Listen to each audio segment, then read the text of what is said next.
Thank you, Mike and congregation. I'm glad you're here today. Thank you for coming.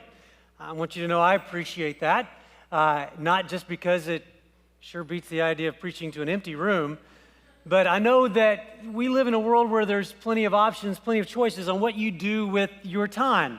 But I hope by the time you get to the end of the message, you'll understand that you're pausing to worship as an act of appreciation for what God has done for you matters. We've kind of minimalized thank you so much. The art of writing thank you notes is kind of, it's evolved into abbreviating TY in a text message or an emoji or a meme. And if you don't know what an emoji or a meme is, that means you probably write thank you notes, and so that's okay. But maybe, if one good thing would come out of this time today is you'd go, I should write more thank you notes and save the post office by using the postage system. No? It was just a try. But seriously, expressions of gratitude matters. And, when you think about something that appreciates, you think about perhaps an investment in real estate or in a retirement fund, you want it to go up in value. I mean, there are plenty of things we spend our money on that don't appreciate, right? I mean, like cars or trucks, they don't necessarily appreciate in value. We need them, we use them, a meal, or things that we kind of use our funds on. But some things that we are cautious about as stewards, we put our resources into things that go up in value. And that matters. But, expressions of gratitude are often undervalued. And as a church, we have these options to express gratitude in many ways. You heard Mark say that. Jason, we're grateful for you. You could have done nothing, right? You were moving to another work, and you'd taken 15 years of service at another congregation, but this is who you are and what you want to do, and you're helping us through this time as we're in the search for a full-time youth pastor. We appreciate that. But I just need to warn you that one guy started working here I'm just kidding, 20 years ago. 20 years ago, Mark Toller helped out with the music, and he's been here 20 years. And, this is the month he celebrates 20 years. And you'll receive in the mail, like I'm talking about this way, an invitation of ways you can express appreciation to Mark. And so, again, I'm not trying to put it off, but this isn't a time just to give applause, but to give appreciation. And so, Mark, we do thank you. You can give applause now. So, I've had the chance to serve with Mark for just 6 months. I can't imagine how much you've appreciated him for 20 years. Seriously. I get to see and hear his love for Christ, his love for you, and really what happens over a period of time in ministry with a congregation. You know the stories. You know what people truly have been healed from, delivered from, walked through the Lord with, and what they really are appreciative of. What we have in common, you've heard me say, and you'll hear it a number of times, is we all needed to be saved, but there's all a different way that story worked out. And that's what we have in common is we needed to be saved by Jesus Christ. And that's what brings us together. But sometimes God puts in our midst those who are a part of that for a long period of time. And Mark, thank you. I appreciate you. To be able to come here and serve with him and Ashley and the ministry team and all, it's been fantastic. All the employees of these churches. The best one is Benita, but then you already know that. She knew that was coming. But really, expressions of appreciation matter. It changes the tone of a conversation, doesn't it? To say thank you. It just does for someone to feel appreciated. And so a gracious and generous and grateful spirit, it's really kind of a rare thing in a needy, entitled, and selfish world. Expressions of gratitude are hard to come by in a me-first culture, right? Whenever it's about putting ourselves first, I was just kind of writing in devotional time this week, and I came up with this sentence, and it's not super original. It's never going to wind up on a plaque, but I just want you to hear that, is that me first will become me only, then me alone. Just think about that. When you think it's only about you or your family or your community or your group or your country, it's not long until you're lonely in that circle. And so we remember community means we reach out across and we recognize that needs are among us. And so we come in an encounter today with outcast lepers crying for healing and normalcy before Christ.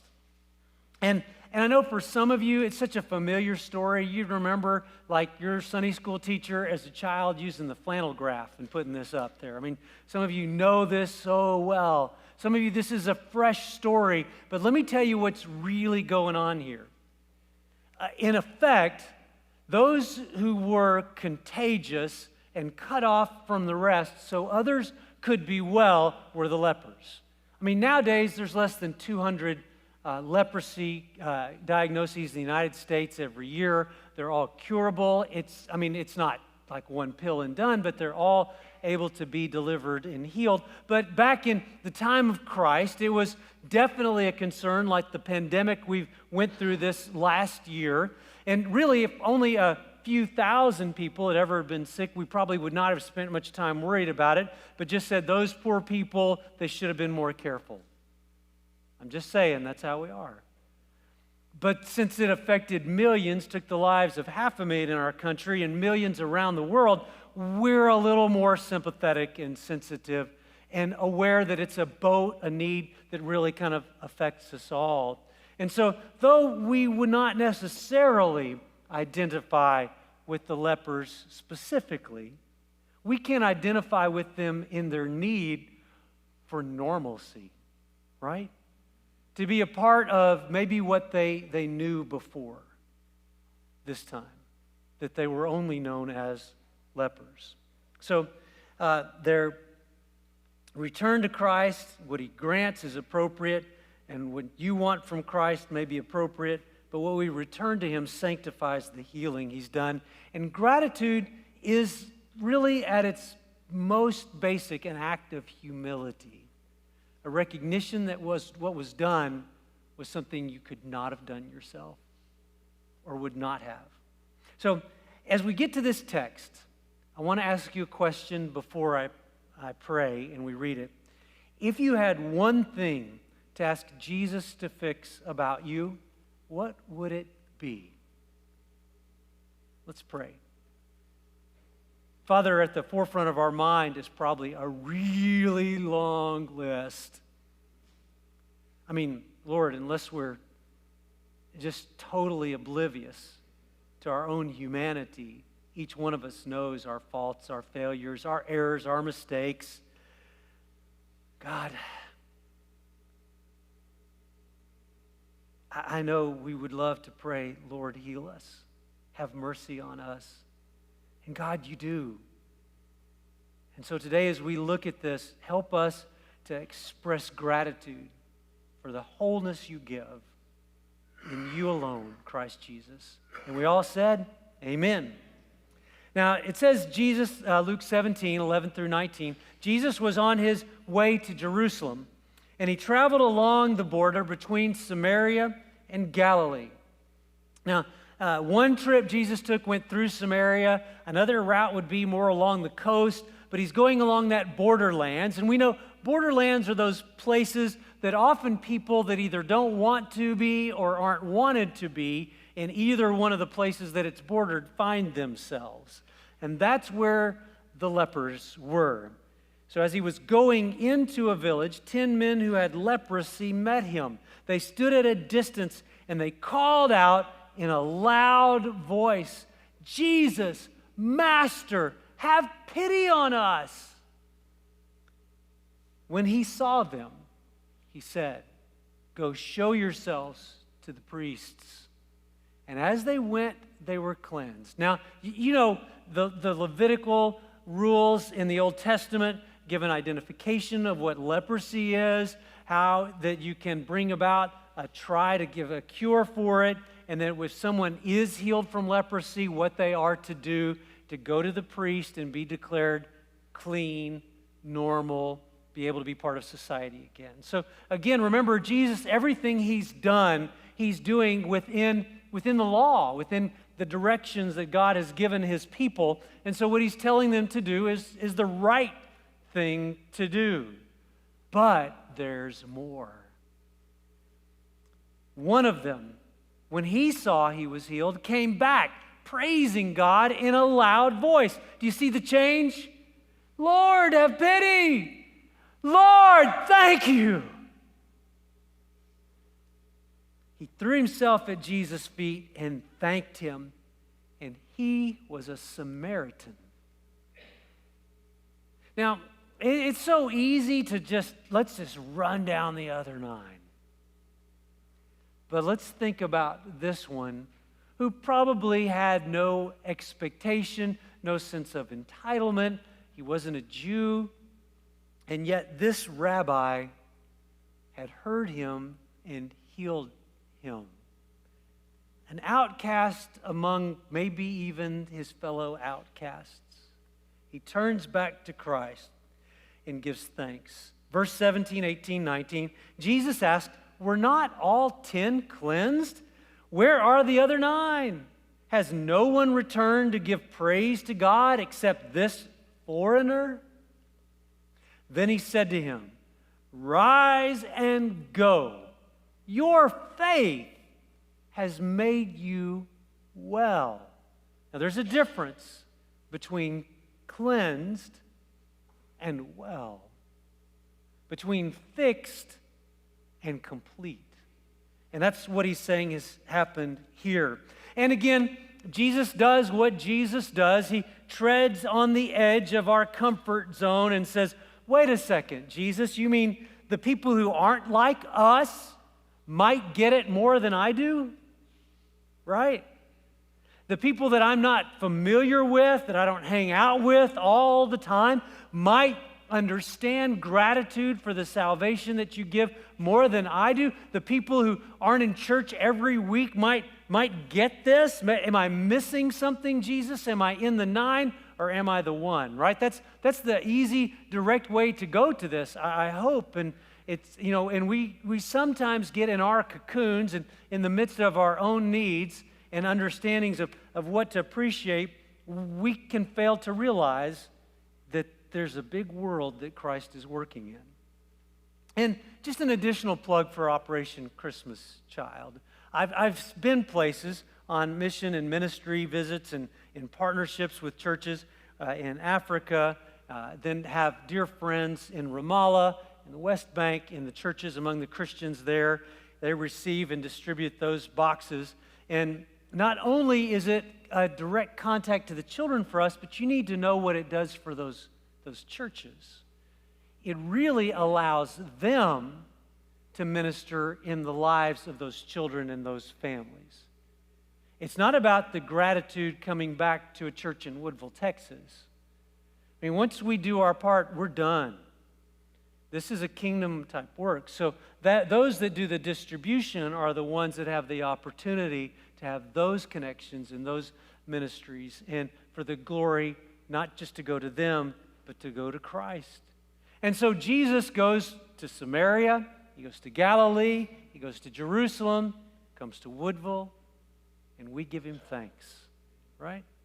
And that's what's really happening here.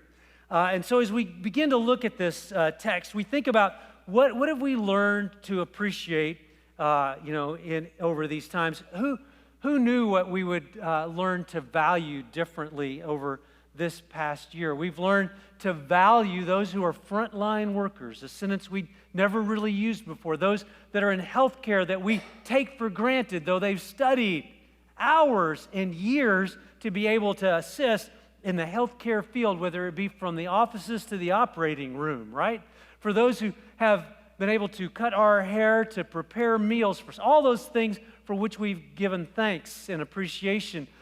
For those who fixed leaky pipes last week, right? We've learn to give appreciation. I heard a story about a man, though, who had to learn just how much he appreciated the plumber that was fixing his burst pipes in our state last week when the plumber handed him the bill for several $1,000s. And the man looked at him, he said, "Look, I'm a brain surgeon. I don't get paid this much an hour." To which the plumber looked up at him and said, "Yeah, when I did heart bypass surgery, I didn't make that much either."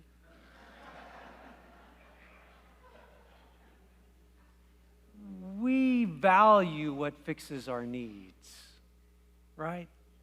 When we realize that we're all in that same boat. I mean, if I'd asked you a year ago the question I'm about to ask you, the answer might be completely different. And that is, have you thought about what will be different for all of us in a year? Just imagine if you could jump back to the end of February 2020. Oh, you would not have thought that you would be making sure you had a mask. In a year from now, you'll be finding masks under the car cushions. But have you thought about looking ahead, what will be different for all of us in a year?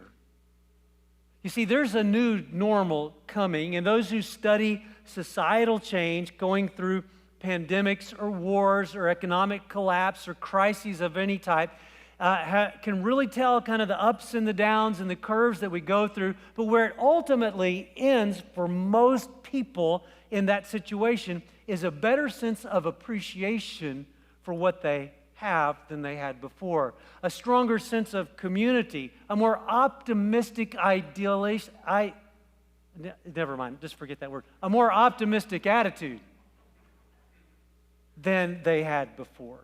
A sense of, we made it through that, we can make it through more together. There's something better that comes at the new normal.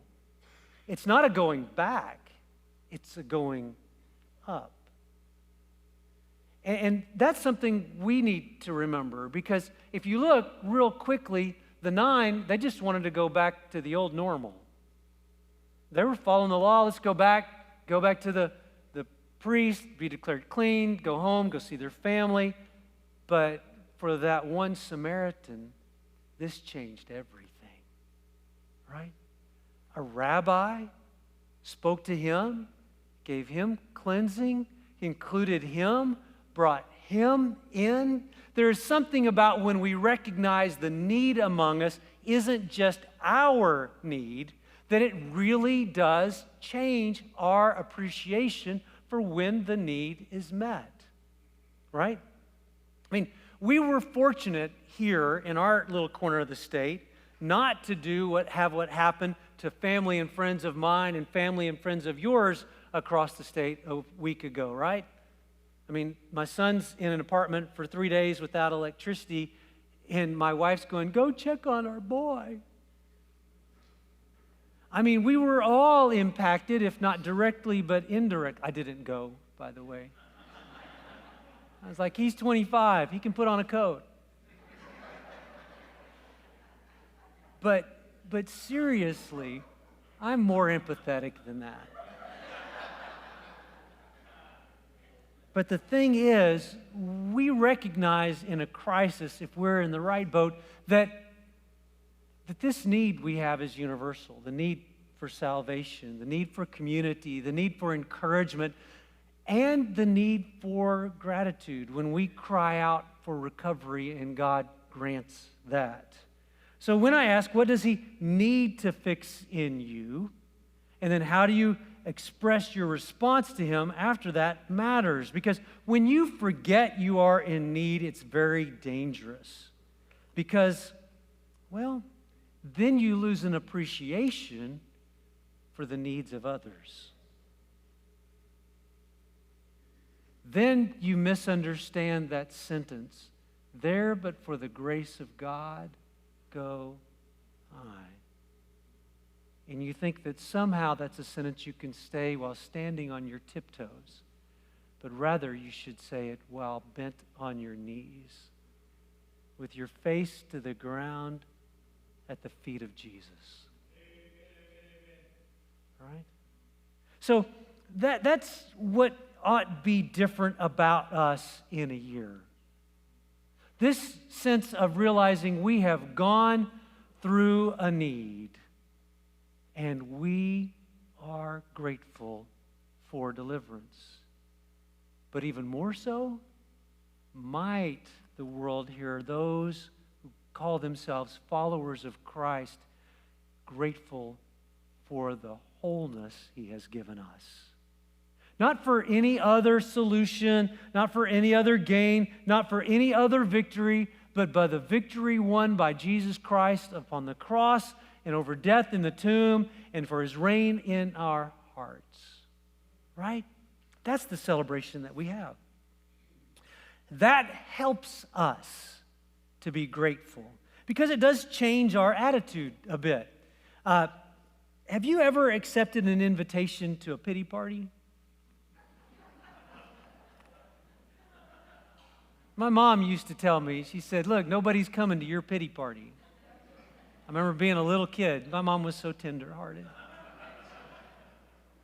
But the truth is, you don't want to go to anybody else's pity party. You'd love for them to come to yours. Lord Jesus, have pity on us. Jesus' response to us in our normal is unique. It is certainly personal, but it is not normal. His reply to us, our cry for help, is not just putting us back where we were.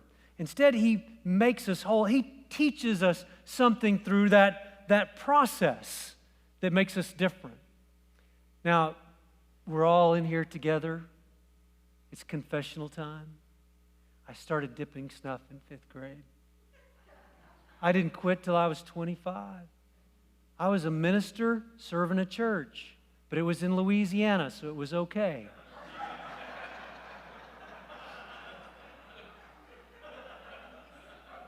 Right, Benita? It was in Gina. They seriously, they didn't mind. It was also the 80s. I was dating a wonderful, cute girl that now is my wife who didn't want to kiss me while I had a dip in. But even that didn't make me just quit. I thought about how much money it cost, and it didn't make me quit. But then it really kind of hit me, like, Lord, it'd be really hard to preach the gospel if I didn't have a tongue. But even that didn't scare me. But I just said, Lord, I really think I do want to quit. And I did what people do in any situation they want to quit. I took what I had and I threw it in the trash. And 2 days later, I went to the store and bought more. And that process went on for a while until one time I said, Lord, I really need you to help me. I can't do this. And I took what I had and I threw it in the trash. And 2 days later, I went to the store and I bought more. But when I opened up that first can, that day and to this day, that smell makes me retch. Now, since that time, I've thanked God for that deliverance because I got to kiss this little girl named Kelly more. I got to keep my bottom jaw. I got to, all these kind of things that I got to save a lot of money. But really, I got to give glory to Christ for He delivered me of that. And then I've asked Him again many times, Lord, could you fix this in me the same way you fixed that? And He said, no, that's not the way this works. I'm not the vending machine of fixes. I am the one that sets you right so you can follow me. And I'll point out things that need to change, and you bring the discipline of yourself to that. His response to us is not the same in every situation. I mean, not every wall calls for people to march around it screaming and blowing on trumpets for them to come down. That's a one-off situation. God brings deliverance in this unique and personal way, but is anything but normal because it is complete and it is total. And I have learned from that situation, my expression of gratitude to God, also when carried over to expression of gratitude to other people's, changes my feelings about them and their work in my life. I mean, really, if there's some difficulty you're having with someone, find what you are grateful for about them. Express thanks. Write a thank you note. They still sell those thank you cards, by the way. Just a simple word of gratitude would change those feelings that you have about them. And what used to be something to which you said, Lord, have pity on me because of this situation I've got with this person, becomes an act of worship for how your heart is changed. Which brings me to the last question. How much do you think you need Jesus to change you? Is it just the limited amount that those lepers had? They just wanted to be cleansed. They just wanted to be normal. But is it the fact that you wanted a complete healing to happen? Is you want your attitude of gratitude to really change your perspective on everything? Do you want it to be like Corrie ten Boom was with her sister when they were put in a concentration camp and they were put into a barracks that was infested with fleas, and Corrie started griping to her sister, and all the women were complaining about it, and her sister said, Corrie, we just need to give thanks to God for all things. Like it says right there in 1 Thessalonians 5:18, give thanks in all circumstances. And so she said, okay, yes, and they prayed, and they thanked God for the fleas, and it turned out that the fleas that were a misery for them were also a misery for the German guards, so they didn't come in and harass them. So think about that. It changes us when we become persons of gratitude. We value appreciation in a way that changes us. And so someone wrote once this that said, gave a list of why did only one return to thank Jesus? Why did the other 9 not return? Perhaps one was waiting to see if the cure was real. Another waiting to see if the cure would last. One said, I'll get around to thanking Jesus later. Another said, well, maybe I never really had leprosy. Or another, I probably would have gotten well on my own. I'm pretty tough. One gave the glory to the priests.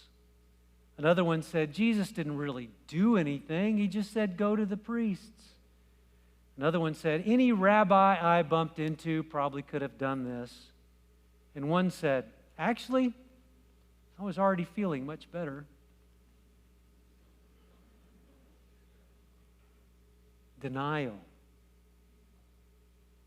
of a need to be grateful to God's deliverance of us robs us from the joy and the power of living for Him now and forever. And around the world today, we need to learn that the expression of gratitude to God isn't about going somewhere else, but going first to Jesus. For it is in Him that there is healing and there is wholeness, and they are not the same thing. Thank you can be said in many languages and is.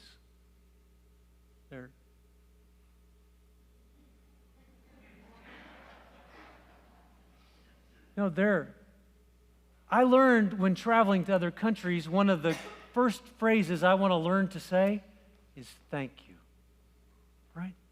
And around the world today, in every language available, someone has said thank you to God for healing me, in making me whole. And I would invite you now, as we close, to give thanks to how Jesus Christ has made you well. Would you bow with me in prayer? Father, in this place today, we have come to worship. We have come to give thanks because, God, it's not about sitting through a sermon or singing a song. It's about telling you thank you. It's about giving you the praise. It's about shouting it out. It's about being unrestrained and realizing we have a need and you have more than met it. You have exceeded more than we could ever possibly have imagined. You have made us whole. You have forgiven us of sin. You have set us on the paths of righteousness. And so, Lord, we thank you. And we call to you, God, those who have yet to realize they can cry out, Lord Jesus, I'm a sinner. Make me well too. It's in Jesus' name I pray. And we all said, amen.